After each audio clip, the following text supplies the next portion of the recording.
Welcome to our channel அரவி for your health care. போன வீடியோல சொல்லியிருந்தேன் இல்லையா, ஃபெமினின் நாப்கின் யூஸ் பண்ணி தான் என்னோட ஸ்கின் ப்ராப்ளம் சரியாச்சுன்ட்டு. ஆன்ட்டி, எனக்கு ஒரு டவுட் ஆன்ட்டி. என்னம்மா டவுட்? இது வெறும் ஒரு நாப்கின் தான் நினைச்சா அது எப்படி உங்க டிசீஸ் சரி பண்ணுச்சு? சூப்பர் கொஸ்டின்மா. ஒன்னே மாதாம பல பேருக்கு இந்த விழிப்புணர்வு இல்லாம இருக்கு. அதாவது இந்த ஃபெமினின் நாப்கின்ல 5 டெக்னாலஜி, யூரோப்பியன் டெக்னாலஜி இருக்கு. ஆனையான், ஃபேரையர், மேக்னெட்டிக், நானோ, சில்வர், கைட்டின் அப்படின்ற 5 டெக்னாலஜி இருக்குமா. இந்த ஆனையான் என்ன பண்ணுதுன்னா பாக்டீரியாக்களை அழிக்குதுமா. ஃபேரையர் ஹார்மோன்களை சீரா சுரக்க வைக்குது. மேக்னெட்டிக் 24 ஹவர்ஸ் 24 மணி நேரமும் நம்மளை புத்துணர்ச்சியா இருக்க வைக்குது. நானோ சில்வர் இது நாளமில்லா சுரப்பிகளை சீரா சுரக்க வைக்குது.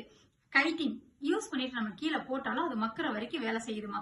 இதனால நம்ம யூஸ் பண்றதுனால இது பொண்ணுக்கும் நல்லது, கீழே போட்டா மண்ணுக்கும் நல்லதுமா. நம்ம உடம்புல ஹார்மோன்கள் சீரா சுரந்து நாளமில்லா சுரப்பிகள் கரெக்டா சுரந்துச்சுன்னா நமக்கு எந்த ப்ராப்ளமும் வராதுமா.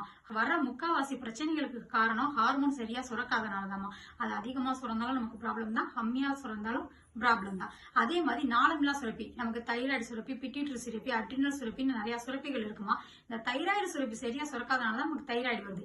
அப்போ நமக்கு ஹார்மோன்கள் சீரா சுரந்து சுரப்பிகள் எல்லாம் கரெக்டா சுரந்துச்சுன்னா நமக்கு எந்த ப்ராப்ளமும் வராது. இதுக்கு முன்னாடி நம்ம ஏற்கனவே ஏதாவது டிசீஸ்ல பாதிக்கப்பட்டு இருந்தாலும், அதாவது தைராய்டு, பிசிஓடி, கேன்சர், இந்த மாதிரி என்ன பிரச்சனையா இருந்தாலும் சரி, இந்த பிரச்சனைகளை எல்லாத்தையும் நம்ம பேடும் பேண்டி லைனரும் ரெகுலரா யூஸ் பண்ணா அதுல இருந்து நம்ம சீக்கிரம் கியூர் ஆகி வெளியே வந்துடலாமா. இது யூஸ் பண்றதுனால இனிமேலும் நமக்கு எந்த ஒரு ப்ராப்ளமும் நமக்கு வராதுமா. தேங்க்ஸ் ஆன்ட்டி, என் டவுட் கிளியர் பண்ணதுக்கு. தேங்க்யூமா. இத பத்தி மேலும் உங்களுக்கு எதுவும் டவுட் இருந்துச்சுன்னா கமெண்ட் பண்ணுங்க. நான் செக் பண்ணி உங்க டவுட் ஃபுல்லாத்தையும் நான் கிளியர் பண்றேன். நீங்க கமெண்ட் பண்றத ஒரு வீடியோவா நான் எடுத்து போடுறேன். நீங்க என் சேனலை செக் பண்ணுங்க.